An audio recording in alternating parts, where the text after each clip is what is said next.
The pandemic has resulted in the sudden loss of income for businesses and individuals alike, deepening poverty and increasing hunger amongst our people. The urgent and dramatic measures we have taken to delay the spread of the virus have been absolutely necessary. They have given us as a country the space to better respond to the inevitable rise in infections and to thereby save tens of thousands of lives. While the nationwide lockdown is having a devastating effect on our economy, it is nothing compared to the catastrophic human, social, and economic cost if the virus could spread amongst our people unchecked. Medical scientists and our doctors inform us that we are still in the early stages of this pandemic. Without proven therapeutic medicines or a vaccine, we can expect this to continue as a problem for the foreseeable future. Our foremost priority now is to intensify the health interventions needed to contain and to delay the spread of the disease and to save lives. To date, the coronavirus has taken the lives of at least 58 people in our country. This is a loss that we all mourn as South Africans, for we know the pain and the anguish of the loved ones who have departed. From the more than 126,000 tests conducted, 3,465 confirmed cases of coronavirus have been identified. More than 2 million people have been screened in communities across the country, and of these, over 15,000 have been referred for proper testing. Alongside this unprecedented public health effort are the measures we are taking to protect livelihoods, to stave off hunger and destitution, and to set our economy on a path of recovery. This evening, I wish to address you on our economic and social response to this global health emergency. The pandemic requires an economic response that is equal to the scale of the disruption it is causing. Our economic response can be divided into 3 phases. The first phase began in mid-March when we declared the coronavirus pandemic as a national disaster. This included a broad range of measures to mitigate the worst effects of the pandemic on business, on communities, and on individuals. The measures included tax relief, the release of disaster relief funds, emergency procurement, wage support through the UIF, and funding small businesses. We are now embarking on the second phase of our economic response to stabilize the economy, address the extreme decline in supply and demand, and to protect jobs. As part of this phase, we are announcing this evening a massive social and economic support package of 500 billion rand, which amounts to about 10% of our GDP. The third phase is the economic strategy we will implement to drive the recovery of our economy as the country emerges from this pandemic.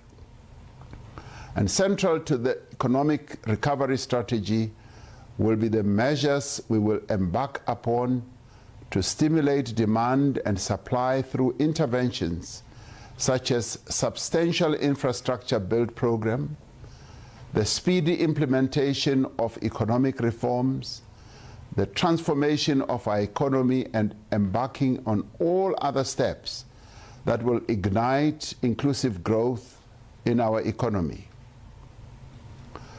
We will outline this in the days to come.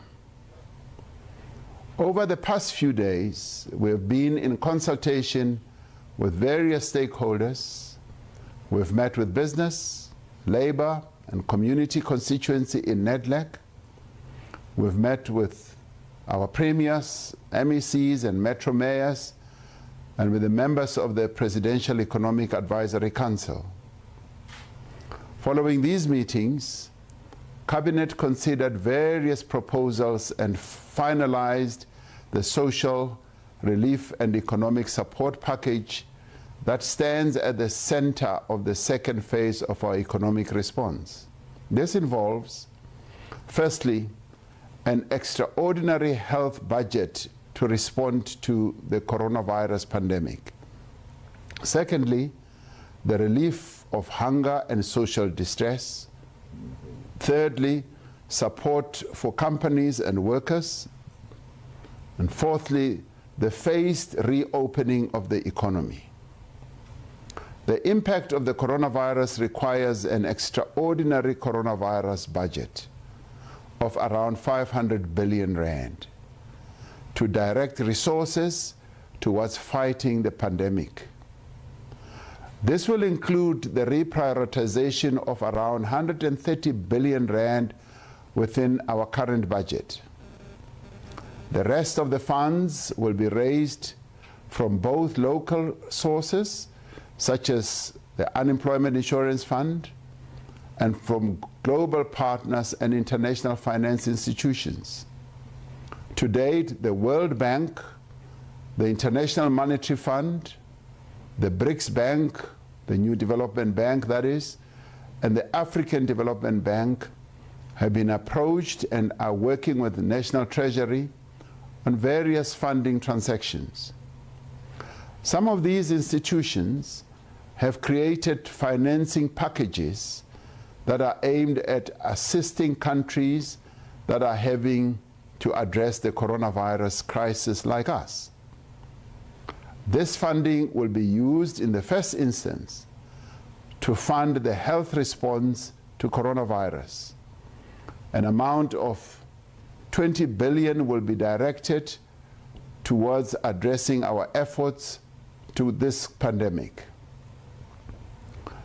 If we are to successfully manage the anticipated surge in cases and ensure that everyone who needs treatment receives it, we must provide for additional expenditure on personal protective equipment for health workers, community screening, an increase in testing capacity, additional beds in field hospitals, ventilators, medicine, and staffing.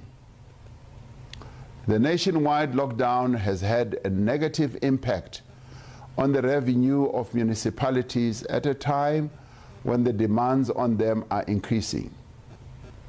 Additional funding of 20 billion rand will therefore be made available to municipalities for the provision of emergency water supply, increased sanitation for public transport as well, and other facilities. But they'll also be able to provide food and shelter for the homeless.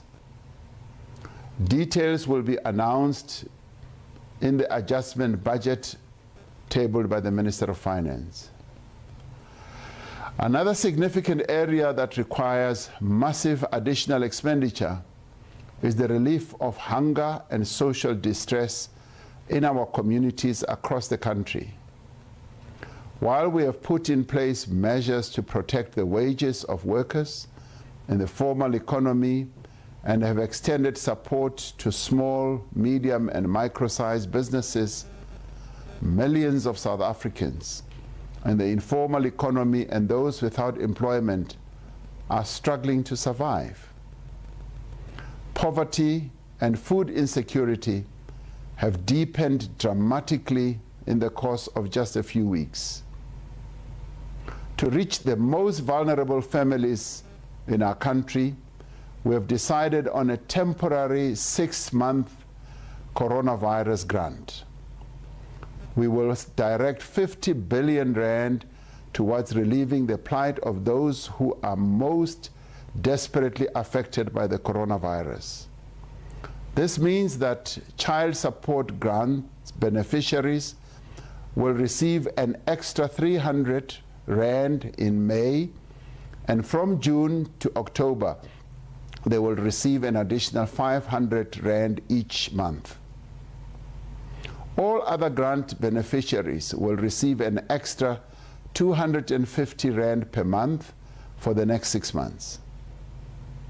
In addition, a special COVID-19 social relief of distress grant of an amount of 350 rand a month for the next 6 months will be paid to individuals who are currently unemployed and who do not receive any other form of social grant or UIF payment. The Department of Social Development will issue the requirements needed to access and the application for this funding.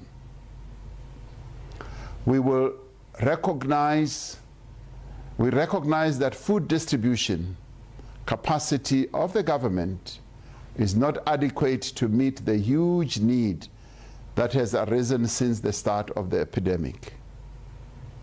The South African Social Security Agency, SASSA, will within days implement a technology-based solution to roll out food assistance at scale through vouchers and cash transfers to ensure that help does reach those who need it faster and more efficiently. In addition, to fill the immediate need, the Department of Social Development has partnered with the Solidarity Fund, NGOs in our country, and community-based organizations to distribute 250,000 food parcels across the country over the next 2 weeks. We are deeply disturbed by reports of unscrupulous people who are abusing the distribution of food and other assistance for corrupt ends. We will not hesitate to ensure that those involved in such activities face the full might of the law. While there are several interventions that already exist within government to deal with the extremely high unemployment, such as the expanded public works program and the community works program, these are not enough. The coronavirus will lead to many people losing their jobs. An additional 100 billion rand will be set aside for protection of jobs and also to create jobs. Since the declaration of a state of national disaster over a month ago, government has put in place a range of measures to support workers' wages and assist companies in distress. By the end of May, the UIF's special COVID-19 benefit has already paid out 1.6 billion rand, assisting over 37,000 companies and 600,000 workers. 40 billion has been set aside for income support payments for workers whose employers are not able to pay their wages. We continue to provide assistance in the form of loans, grants, and debt restructuring to SMEs, to spaza shop owners, and other informal businesses. The value of this assistance to date is over 100 million rand. An additional amount of 2 billion rand will be made available to assist SMEs and spaza shop owners and other small businesses. The IDC facility to support companies to procure or to manufacture personal protective equipment has been utilized in the past few weeks with finance of 162 million rand approved to date.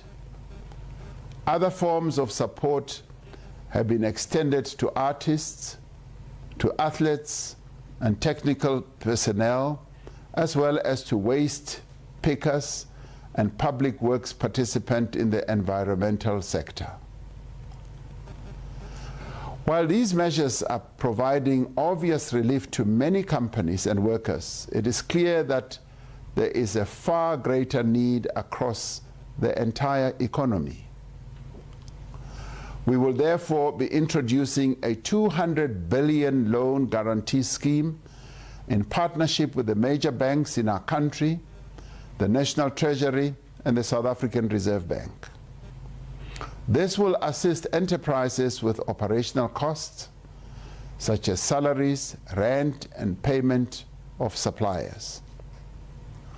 In the initial phase, companies with a turnover of less than 300 million rand a year will be eligible to participate in the scheme. It is expected that the scheme will support over 700,000 firms and more than 3 million employees through this difficult period. A number of the banks are already prepared to roll out the product before the end of the month. Government is also working on additional support measures for vulnerable and affected sectors like the taxi industry. In addition to existing tax relief measures, we will also be introducing a 4-month holiday for companies' skills development levy contributions, fast-tracking VAT refund payments, and a 3-month delay for filing and first payment of carbon tax. To assist a greater number of businesses, the previous turnover threshold to tax deferrals is being increased to 100 million rand a year, and the proportion of pay-as-you-earn payment tax that can be deferred will also be increased to 35%. Businesses with a turnover of more than 100 million a year can apply directly to SARS on a case-by-case basis for deferrals of their tax payments. No penalties for late payments will be applicable if they can show they have been materially negatively impacted in this period. And taxpayers who donate to the Solidarity Fund will be able to claim up to an additional 10% as a deduction from their taxable income. In total, these tax measures should provide at least 70 billion rand in cash flow relief or direct payments to businesses and individuals. And the Minister of Finance will provide further details on the above and other tax-related announcements. In the implementation of all these measures, we are determined to ensure that women, young people, and persons with disability receive particular attention and support. The South African Reserve Bank has also made an important contribution to support the real economy. In line with its constitutional mandate, it has cut the repo rate by 200 basis points, in effect unlocking at least 80 billion rand in the real economy, and taking other steps to provide additional liquidity to the financial system. Several commercial banks and insurance companies have also assisted the economic relief effort by, among other things, delaying or reducing installment payments, providing debt relief, and waiving bank fees for grant beneficiaries. The fourth area on which Cabinet has resolved is the phased reopening of the economy. We will follow a risk-adjusted approach to the return of economic activity, balancing the continued need to limit the spread of the coronavirus with the need to get people back to work. As I have said previously, if we end the lockdown too soon or too abruptly, we risk a massive and uncontrollable resurgence of the disease. We will therefore follow a phased approach guided by the best available scientific evidence to gradually lift the restriction on economic activity. As we do so, we remain firm in our resolve to contain the transmission of the virus. We will therefore need to act with agility and flexibility in the weeks and months ahead and respond to the situation as it develops. On Thursday, I will address the nation on the measures that will be taken beyond the nationwide lockdown to reopen the economy.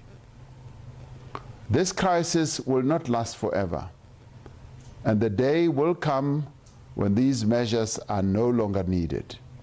Until then, however, we must ensure that all our people receive adequate support. The scale of this emergency relief program is historic. It demonstrates that we will not spare any effort or any expense in our determination to support our people and protect them from harm. We will and we must do whatever it takes to recover from this human, social, and economic crisis. Our country and the world we live in will never be the same again. We are resolved not to merely return our economy to where it was before the coronavirus, but to forge a new economy in a new global reality. Our economic strategy going forward will require a new social compact amongst all role players: business, labor, community, and government, to restructure the economy and to achieve inclusive growth. Building on the cooperation that is being forged amongst all social partners during this crisis, we will accelerate the structural reforms required to reduce the cost of doing business, to promote localization and re-industrialization of our economy, to overhaul state-owned enterprises, and to strengthen the informal sector. We will forge a compact for radical economic transformation that ensures that advances on the economic position of women, youth, and persons with disabilities, and that makes our cities, our towns, our villages, and our rural areas vibrant centers of economic activity. Our new economy must be founded on fairness, empowerment, justice, and equality. It must use every resource, every capability, and every innovation we have in the service of the people of this country. Our new economy must open up new horizons and offer new opportunities to all South Africans. Over the past month, South Africans have opened their hearts to each other. Even at this moment, when such great sacrifice is demanded of us, we look to a better future with optimism. Even as we find ourselves at a moment of great peril and danger, even as great sacrifices are demanded, even as we dare not allow our vigilance to waver, we look ahead to a better future. I have faith in the strength and the resilience of ordinary South Africans who have proven time and time again throughout our history that they can rise to any challenge that is presented to our country. We shall recover, we shall overcome, and we shall prosper. May God bless South Africa and protect her people. I thank you.